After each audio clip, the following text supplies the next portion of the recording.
And so forth and so on. Reveille. They have a call. This is my favorite call. My favorite one.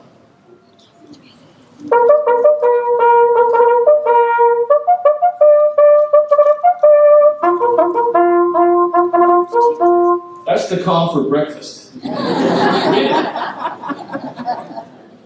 There's a call in the days when there were soldiers with horses called cavalry. Not Calvary, that's where Jesus died. Cavalry with a V. Cavalry. There was a call to put your blanket on your horse. There was a call to put your saddle on the blanket. There was a call to tighten your boots. A call for everything. There's a whole book of them. I have the book. It's amazing. And the soldiers memorized these so that they would know what to do. Well, someone, probably in France, took one of these bugles. In about 1840, when the valves were invented, they added valves. And so this is a valve bugle. And you notice it has a very smooth and mellow sound, different from the trumpet. We call it a flugelhorn. Flugel means wing, and they thought that this was shaped like the wing of a chicken. I don't know why, but that's what they called the flugelhorn. So, we have this flugelhorn. Now,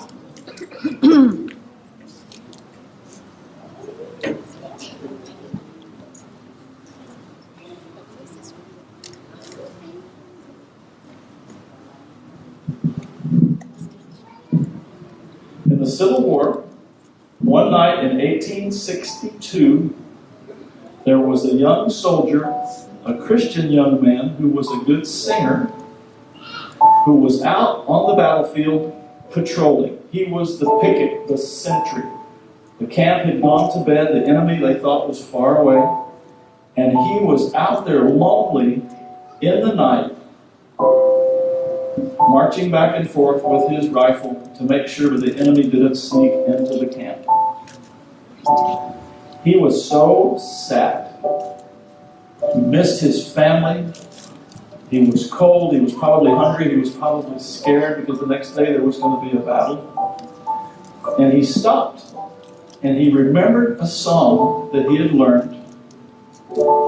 And he suddenly, out there on this cold, dark battlefield, started singing this song. Savior, like a shepherd lead us, much we need thy tender care. And he sang that song all the way through, and he felt better, and he survived the war. And a very famous minister called Dwight Moody, the most famous Christian minister probably of the late 1800s, heard him sing and hired him to write songs, to play the piano and the organ, and to sing and to lead the music. And they traveled all over the world. That young soldier was Sankey, Ira Sankey. He wrote many hymns that we still sing today. Not this one, but many hymns. Fast forward from the Civil War to Christmas Eve, 1876. Sankey and some friends were on a riverboat traveling up the Delaware River to where they were going to celebrate Christmas. And they gathered on the deck of this ship, this steamboat, and the people said, "Oh, Ira, sing us one of your beautiful songs, like maybe the 1909, which he wrote." He said, "No," he said, "I have a favorite. It's called Savior Like a Shepherd." And so he sang it with no accompaniment on the deck of that ship that night. Had prayer, the people left and went back to their staterooms on the little boat.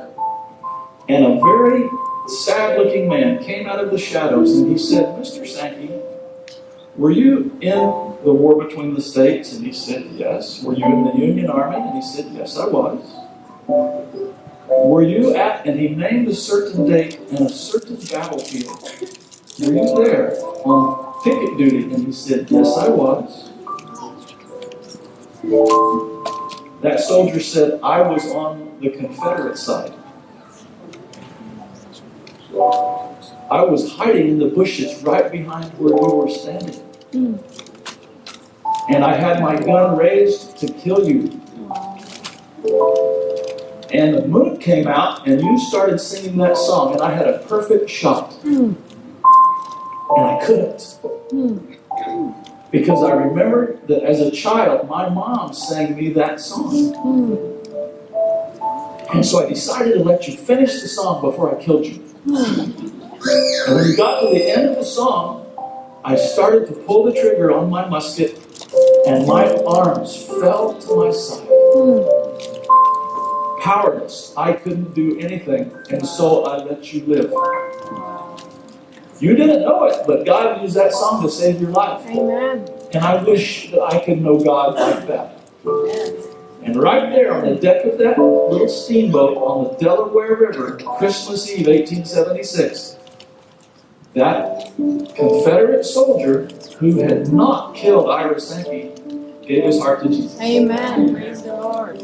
Now we're going to play that hymn for you, Savior Like a Shepherd.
Amen.